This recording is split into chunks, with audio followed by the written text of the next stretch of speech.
Hi, everybody. You're all very welcome to my first ever research discussion, and I've chosen to do it on the human-bovine relationship. This is partly because I feel it's really important that farm animals are not left out of the conversations on this channel, but also because I was recently searching for literature for something else, and as often happens, I came across this really interesting paper on the human-bovine relationship. It provoked a lot of thought in me, and I decided that you might be interested in it too, so that I should share it with you as well. So here I am doing just that. The paper is actually really exciting as it's a type of research I've never ever read before. It's from zoo archaeology. It's up here on the screen here. Close Companions, a zoo archaeological study of the human cattle relationship in medieval England. And zoo archaeology, as the name suggests, is the study of animals in historic civilizations. So interesting and everything, but how is that relevant to us? So studying the past can give us an indication of the human-bovine relationship back then and how that changed over time. And that in turn can give us insights into the current human-bovine relationship and how that might change again into the future. So it is actually very relevant. So I'm going to just put the paper on the screen for you here now. Scroll up so you can see it. Yeah, it's by Holmes et al. And it's recent. It's from 2021, I believe. Yes, 2021. It's also open access, which means that you can find it in Google Scholar search and then you can access the full paper without having to pay, which is brilliant. So I'm going to give the reference in the comments box below. So you can check it out yourself if you'd like to read the full thing. And I recommend it. It is really interesting. So I've already mentioned the name, and as the name suggests, it's studying the human-cattle relationship in medieval England. And the methodology is also very interesting. So they used three different approaches. The first is they study the bones of cattle that they found at archaeological sites, so medieval period archaeological sites in Britain. And so firstly, from the bones, they could tell the age of the animals at the time of death. That's helpful because if they're immature, that suggests they were kept for meat. While if they were, mature and older, it suggests they were kept for other purposes. So that could be dairy purposes. It could be traction, so pulling heavy things like for tilling and ploughing to grow crops, for example. They could also see damage on the bones. So from pathology, they could also tell if they're involved in traction. And sometimes they can even tell the sex of the animals, which is fascinating. So that was one approach. The second approach was they studied historical documents from the time. So that could be kind of, in one particular case, is a sort of a documents written by a wealthy landowner from the time, but also from legislation. And that gives information on the attitudes towards cattle and their value to people at the time. And their third approach is they actually study production systems from modern times. So they would be production systems that are kind of would be similar to those used during medieval times. So smaller farms, ones using more traditional methods without mechanization and so on. So to gain insights from them to bring backwards, which is an interesting connection as well. So they took those three different approaches, and from studying these things, they here are their findings. So firstly, they found in the early medieval period, cattle were mainly kept for multiple purposes. So that would have been for dairy, traction, and for meat. Money hadn't been invented yet, so cattle were a source of wealth and used for trade, and they were also a symbol of the owner's wealth. Things started to change a little from the mid-medieval period on, because cattle did start to become more important for milk and traction, at least for a while, although later on horses started to take over some of the traction. Money started to exist, and cattle commanded a certain amount of value in money. They were actually worth more than sheep and pigs. And cattle theft was a crime written into law. According to documents from the period, cattle were expected to work hard, but also it was considered to be very important to take good care of them, both so they could work well and also so you could showcase your skill as a farmer. Both men and women worked with cattle and they could work in all aspects of the farm, but women may have done a bit more of the dairy work and calf care. So a strong connection, according to the authors, was likely to have formed between the stocks people and their cattle due to living and working so closely together, often over a long period of time. So, and there was this interdependence, is that the cattle relied on people for care, but also people relied very heavily on cattle for food, both directly through meat and then indirectly through dairy and also through the crops they enabled them to grow. However, all was not roses in the human-bovine relationship during the full medieval period, as later on pressures crept in that started to undermine it in a few different ways. For example, from the 10th century onwards, the need to pay rent to landowners if you were a tenant would have caused pressure to increase production, and that would have meant that cattle would have had to be worked harder. And from the 11th century, a degree of urbanization actually started, and that increased the demand for more concentrated food supplies, putting further pressure on production. Coupled with that, Christian doctrine was to the forefront at the time, and this preached on the superiority of humans and the fact that animals were created for humans' benefit. And this may have contributed overall to a sort of a de individualization of cattle and less guilt in working them harder and more intensively.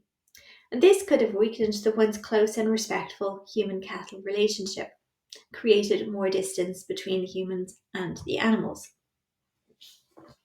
So, how is this relevant to us in modern veterinary practice?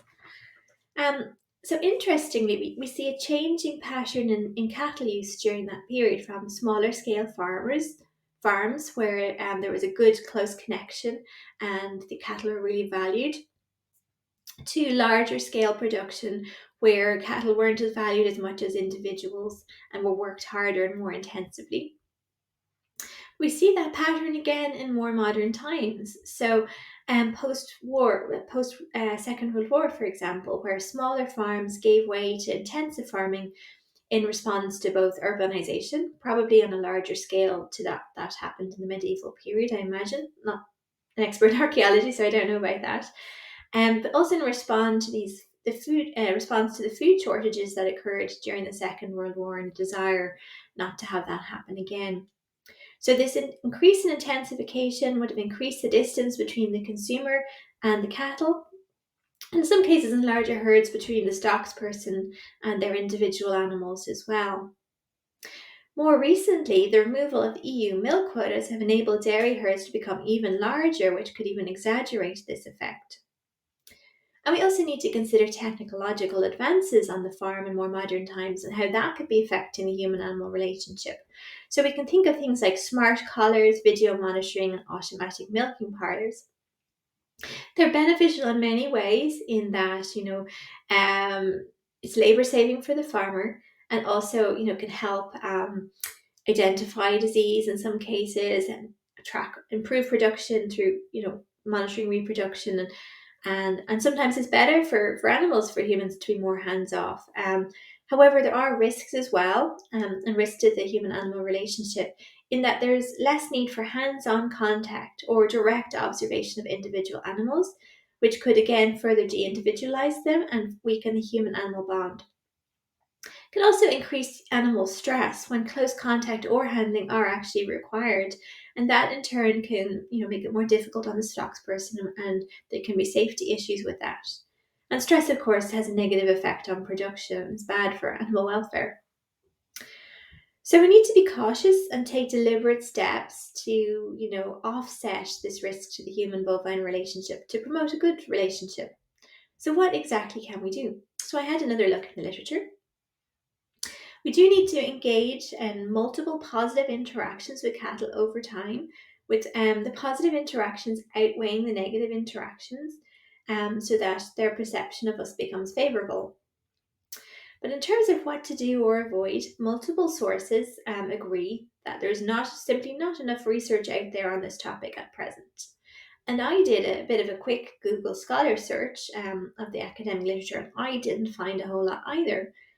The search terms I use, so you can replicate them if you'd like to try to, are positive and human and cattle or bovine and relationship with an asterisk. Or the second one I used was positive and human and cattle or bovine and interaction with an asterisk at the end of that. I'll put that on the screen so that's easier so you can read it off the screen later. And truth be told, I didn't find very much at all.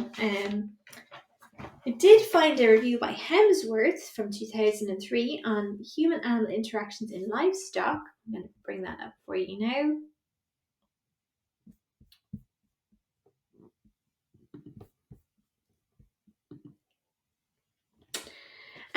That noted a few things that we shouldn't do from as based on research in the literature. And it seems to be common sense in a lot of ways that we should avoid shouting, waving, moving rapidly, or hitting. And it would seem simple to avoid doing those things. However, in the heat of the moment, when under pressure, particularly time pressure, it's not always the case, especially when moving and handling cattle.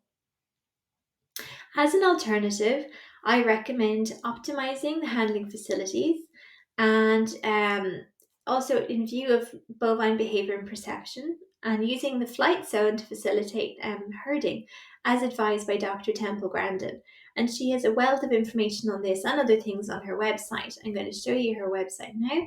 It's www.grandin.com. And here's the page that she has on the principles of using the flight zone. It's very detailed and very, very useful. So I highly recommend you check it out. So there's that as well. There's a lot less information again there on positive things we can do for the human animal relation or the human cattle relationship to be specific. I did find one paper by Schmid et al. From 2008. And this was looking at stroking cattle, but particular stroking different areas of the body. So to see whether you're stroking areas that are commonly used by cattle in social grooming and whether that had a more beneficial effect than stroking an area that isn't commonly used by cattle during social grooming, which would be the common areas of the body used for social grooming and that they studied were the ventral neck and the withers, and the area that they compared it to was the lateral chest. And they found that stroking the parts more often used in social grooming, such as the ventral neck and the withers, caused a longer duration of positive behaviours in cattle than stroking the area that wasn't involved so much, the lateral chest. So the positive behaviours would have been behaviours that indicated, enjoyment,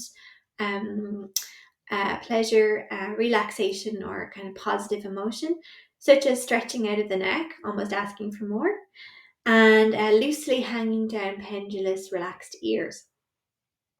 And I'd have thought that perhaps brushing in those same areas would have a similarly beneficial effect. I do feel slightly vindicated because when working with cattle, I've always had a desire to give them a bit of a scratch, but at the time would have felt a bit silly about it or a bit sentimental.